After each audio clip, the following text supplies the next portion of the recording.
Windy evening, December 15th, 2021.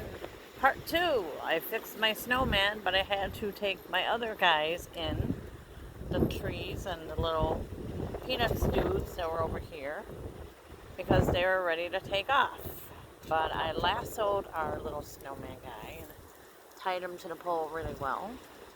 So I don't think he's going to be going anywhere anytime soon, at least we hope. It is... What time is it? It is 10:38, December 15th, 2021, 64 degrees in Kenosha, Wisconsin. And we're in for a very, very windy night. We don't know why the weather's this way. A week before Christmas, in fact. Our street's pretty dark. The next one over has lights. And I'm the only one with lights in my road. So I hope you like my little video.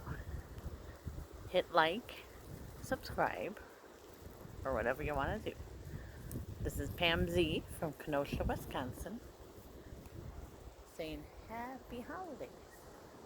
Have a great new year. Bye. Snowman signing off.